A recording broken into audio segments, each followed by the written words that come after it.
Selamat malam pemirsa, kami hadir kembali menyapa Anda dalam program Berita Maluku Antar Nusa edisi Minggu 13 November 2016. Tim redaksi kami telah menyiapkan sejumlah berita penting untuk Anda malam ini dan inilah cuplikan berita utama.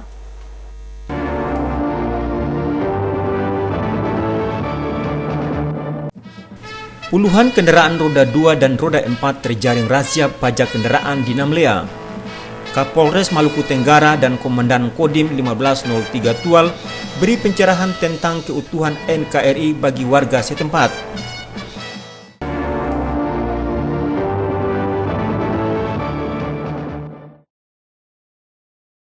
Pemirsa, itulah berita utama Maluku Antar Nusa malam ini di samping sejumlah berita penting lainnya.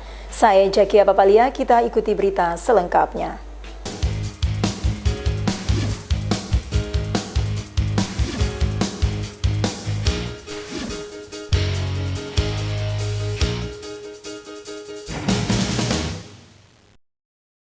Pemirsa, kami mohon maaf atas penayangan berita tadi yang bercerita tentang yang memberitakan tentang pertemuan Kapolres dan Dandim Tual dengan tokoh masyarakat, tokoh agama di Maluku Tenggara.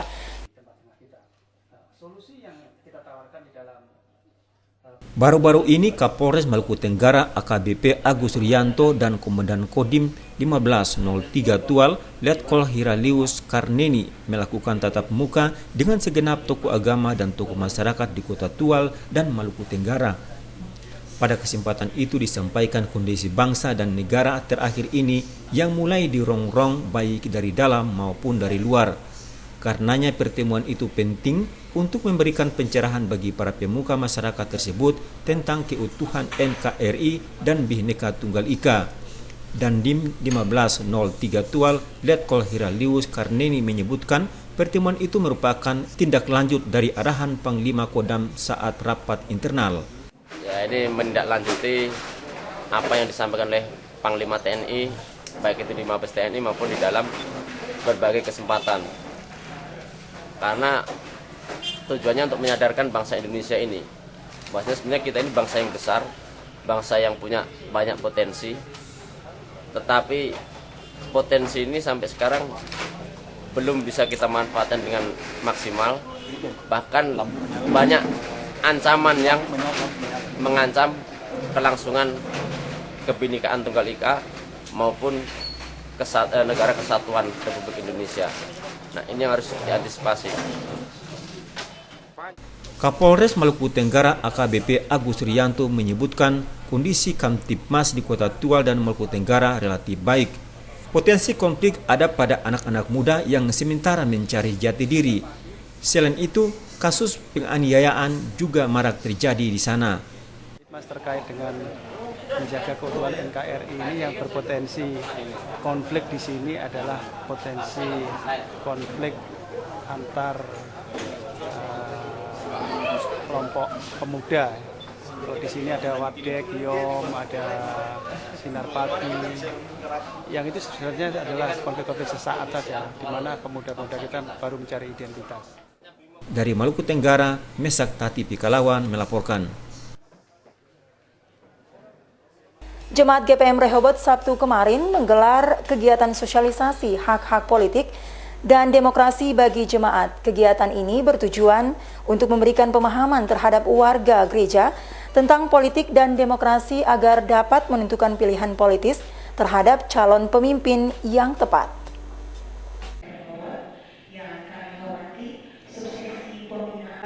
Pilkada serentak dalam waktu dekat akan dihelat pada 15 Februari 2017 mendatang.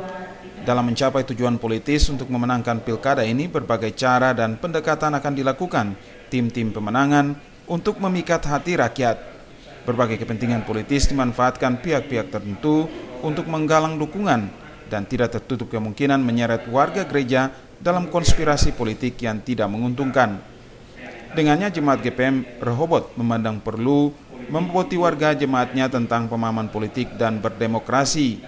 Hal ini dilakukan untuk mendidik warga jemaat tentang politik dan demokrasi dalam menentukan pilihan terhadap calon pemimpin daerah ini. Hal ini diakui Penatua Jemaat GPM Rehobot Yunus Tipka pada kegiatan sosialisasi hak-hak politik dan demokrasi yang digelar Sabtu siang. Dan kami sadar betul bahwa menghadapi pilkada ini, terutama head to head karena cuma 2 calon, bukan tidak mungkin itu bisa menyeret warga jemaat kami ke dalam konspirasi-konspirasi yang tidak dibutuhkan. Dan karena itu kami melalui persidangan jemaat ini memutuskan untuk memberikan sosialisasi tentang hak-hak politik dan demokrasi bagi warga jemaat. Yunus Tipka menyatakan sosialisasi hak-hak politik dan demokrasi merupakan keputusan persidangan jemaat tahun 2016. Sosialisasi tersebut melibatkan perwakilan dari 73 unit yang ada di jemaat GPM Rehoboth. Tipka mengharapkan perwakilan unit setelah mengikuti sosialisasi dapat memberikan pencerahan bagi warga jemaat yang lain. Dengannya ke depan warga gereja sebagai warga Kota Ambon dapat memilih pemimpin yang tepat untuk memimpin Kota Ambon 5 tahun ke depan. Narasumber yang dihadirkan dalam sosialisasi hak-hak politik yakni Martinus Kanama dari KPU Kota Ambon dan akademisi Tony Pariela dari Unpati. Cak Tamela melaporkan. Pemirsa, terima kasih masih bersama kami di Maluku Antarnusa. Berikut ini dapat Anda ikuti kampanye dialogis pasangan calon wali kota dan wakil wali kota Ambon di sejumlah tempat di Kota Ambon.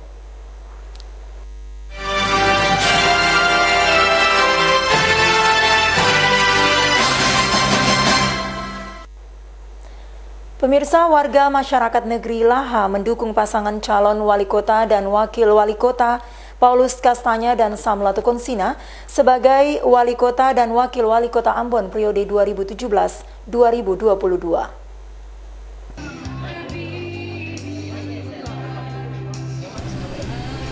Dukungan masyarakat warga negeri Laha itu disampaikan di hadapan calon wali kota dan wakil wali kota Ambon, Paulus Kastanya dan Samlatu Konsina saat memenuhi hajatan warga negeri Laha pada kegiatan silaturahmi mereka dengan paslon Pantas Jumat malam.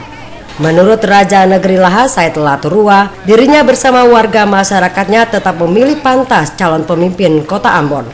Tekad warga masyarakat negeri Laha tidak dapat diintimidasi karena warga negeri Laha telah mengikat kebersamaan dan persaudaraan mereka dengan Samlatu Konsina sejak Latu Konsina menjabat sebagai wakil wali kota Ambon.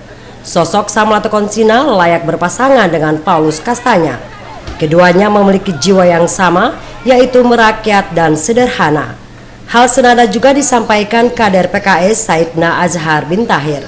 Saidna memastikan pada perhelatan akbar Pilkada Kota Ambon 2017, paslon Pantas akan menang 100% di negeri Laha. Olehnya, konsolidasi, koordinasi, komitmen, dan tekad akan terus dilakukan PKS dan 8 partai pendukung Pantas, sehingga kekuatan kemenangan pemimpin Kota Ambon 5 tahun mendatang berada di tangan Polri dan SAM. Keramah tamahan dan jiwa merakyat terlihat saat Pantas bersama warga masyarakat negeri Laha berbaur dan larut dalam lagu Pantas Raih Kemenangan.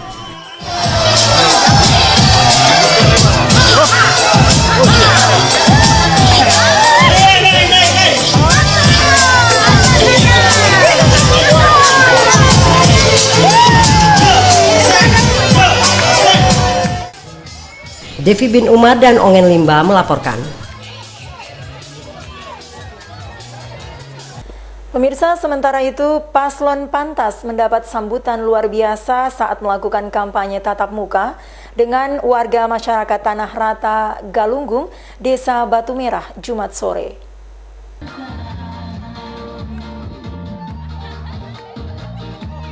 Sambutan luar biasa oleh warga masyarakat Tanah Rata, Desa Batu Merah terlihat ketika pasangan calon wali kota dan wakil wali kota Ambon dengan nomor urut 2 itu tiba di lokasi kampanye tatap muka Pantas dengan warga Tanah Rata Jumat sore.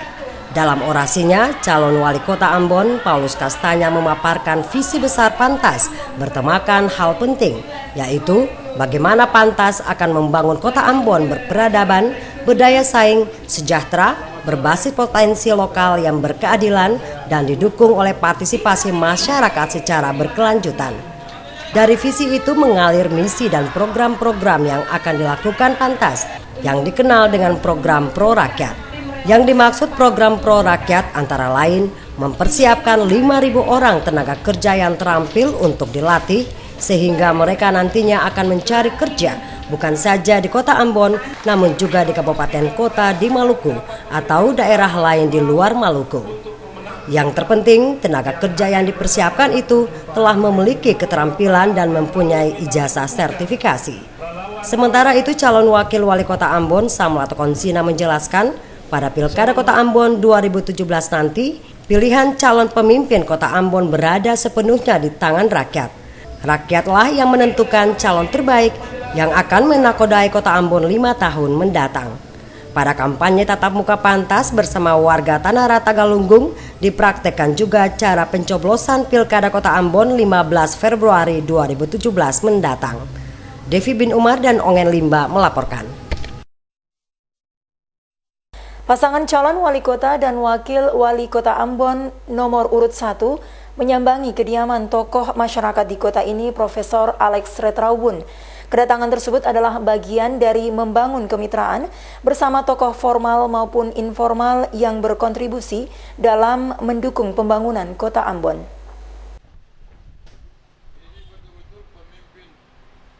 Kedatangan pasangan calon wali kota dan wakil wali kota Ambon nomor urut 1 Richard Luanapesi Syarif Adler diterima Profesor Alex Retraubun di kediamannya di kawasan Gunung Nona. Calon wali kota Ambon Richard Luanapesi yang didampingi calon wakil wali kota Syarif Adler menyatakan kunjungan tersebut merupakan bagian silaturahmi pasangan calon. Menurut Luanapesi, membangun kota Ambon bukan semata urusan pemerintah, namun juga kontribusi dari mitra dan stakeholder, baik formal maupun informal. Alex Retraubun menurut Luanapesi merupakan tokoh yang berkontribusi secara nasional dalam pembangunan di bidang perikanan. Karenanya jika terpilih sebagai wali kota dan wakil wali kota Ambon, pasangan Paparisa juga bakal melihat pengembangan industri perikanan di kota ini. Sementara Profesor Alex Retraubun mengaku bangga menjadi warga kota Ambon.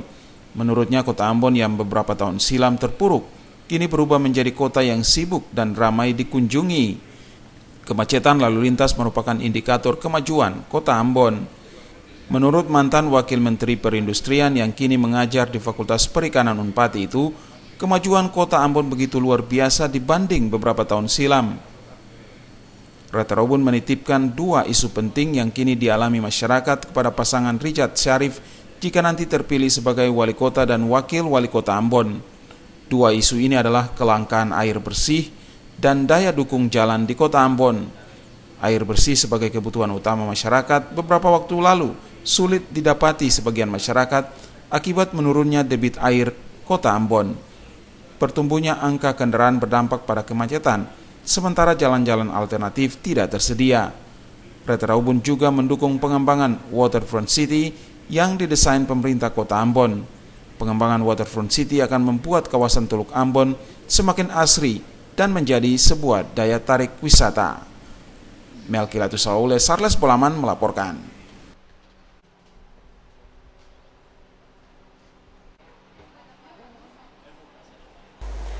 Pemirsa, pasangan Paparisa baru semakin mengokohkan komitmennya untuk memenangkan Pilkada Kota Ambon 2017 mendatang.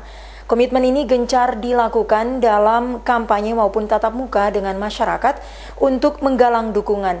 Memantapkan komitmen demi dukungan masyarakat, pasangan Paparisa baru Kamis kemarin menemui warga negeri Kilang, Kecamatan Lei Timur Selatan. Memanfaatkan waktu kampanye Pilkada Kota Ambon, pasangan calon wali kota dan wakil wali kota Ambon nomor urut 1, Richard Luanapesi Syarif Adler, mendatangi warga negeri Kilang Kecamatan Letisel. Ketua Tim Pemenangan Paparisa baru Richard Rakbau dalam orasi politiknya di hadapan warga Kilang menyatakan Richard Syarif adalah 2 figur yang berpengalaman baik di legislatif maupun eksekutif. Richard Luanapesi pernah menjadi wali kota Ambon dan Syarif Adler wakil wali kota Ambon.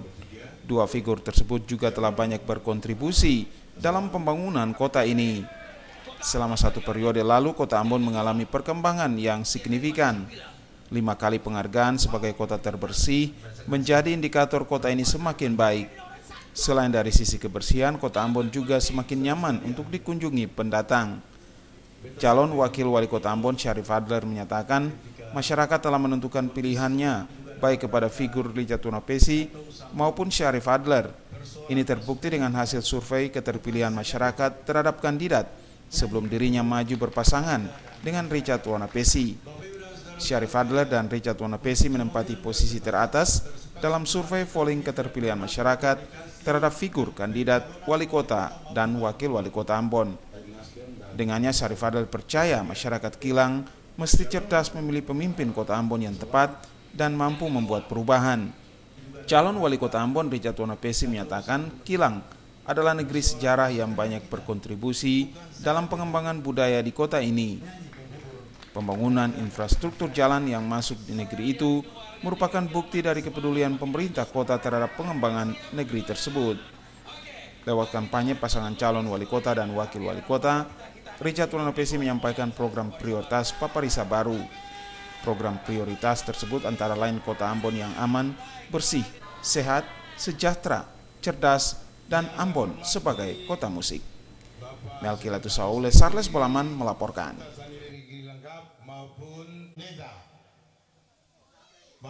Pemirsa, diskusi panel pemilihan wali kota Ambon yang digelar Himpunan Pengusaha Muda Indonesia Cabang Ambon tidak dihadiri pasangan Paparisa Baru. Pasangan pantas yang hadir dalam diskusi tersebut menyatakan telah menyiapkan program yang mendukung pelaku usaha di kota Ambon.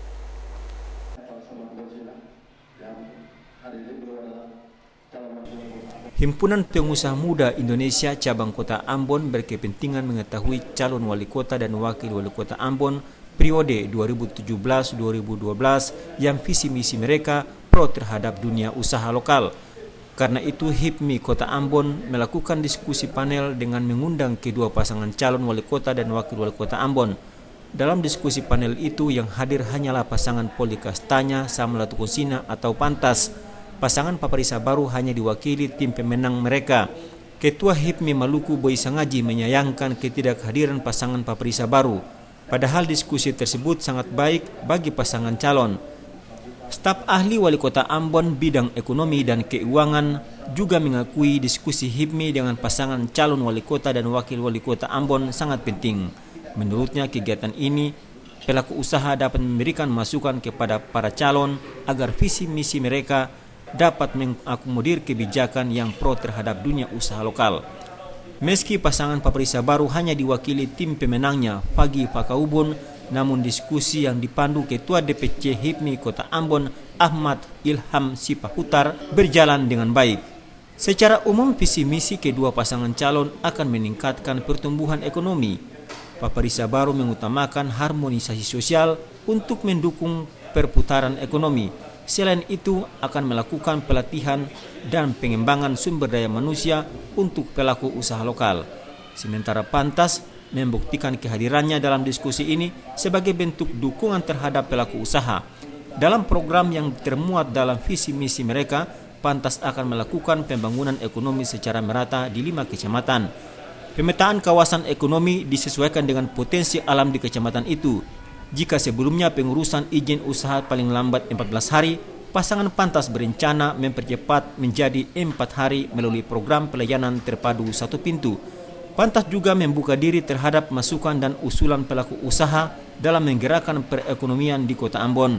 Diskusi ini selain menghadirkan pengusaha, juga akademisi dan media massa yang selalu memantau perkembangan perekonomian Kota Ambon. Hamzah Tomia melaporkan.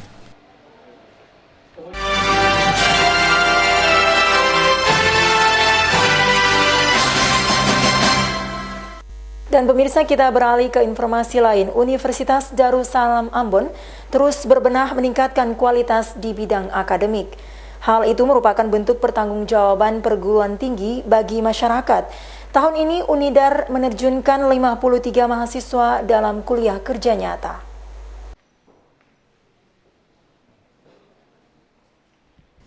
Universitas Darussalam Ambon di tahun ini menerjunkan 53 mahasiswa kuliah kerja nyata yang berlangsung di 3 kabupaten kota di Maluku. Puluhan mahasiswa kuliah kerja nyata itu akan menjalankan program pemberdayaan masyarakat dalam menyongsong Undang-Undang Desa.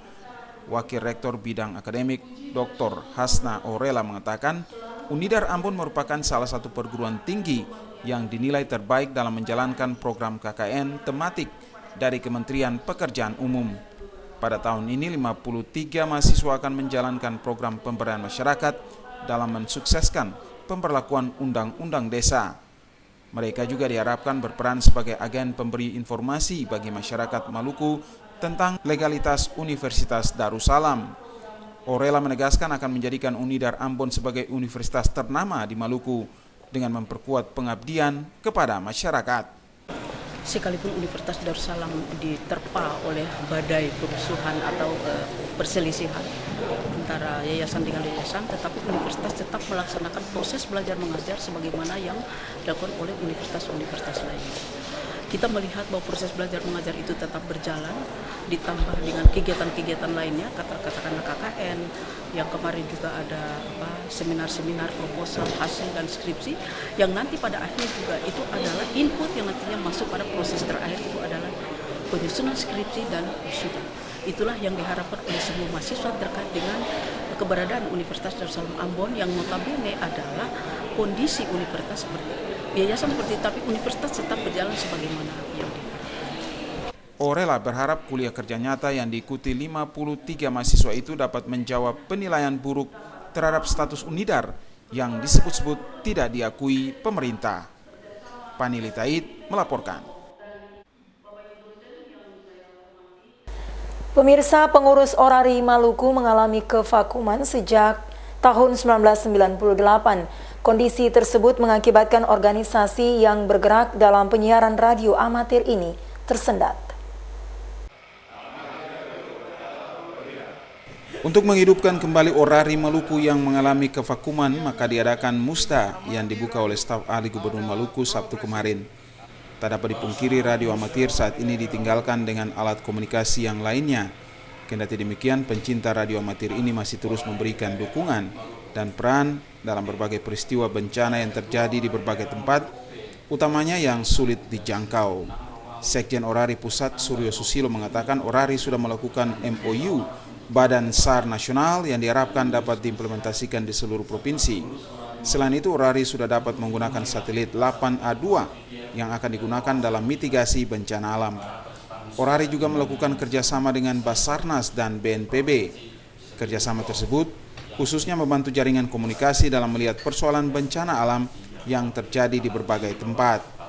Untuk itu, pengurus Orari di daerah hendaknya dapat membantu pemerintah daerah dengan bantuan yang dimiliki. Sementara itu, Gubernur Maluku yang diwakili staf ahli Gubernur bidang pemerintahan, Dr. Frona Kudubun mengatakan Musda Orari yang dilaksanakan merupakan langkah maju bagi pengembangan Orari Maluku. Untuk itu, dirinya berharap agar pengurus yang baru terbentuk dapat bekerja sama dengan pemerintah daerah agar program yang baru dapat sinergi dengan pemerintah daerah. Selain itu pula, pengurus yang baru dapat menata kembali organisasi ini lebih baik dari pengurus sebelumnya. Sarles Bolaman melaporkan.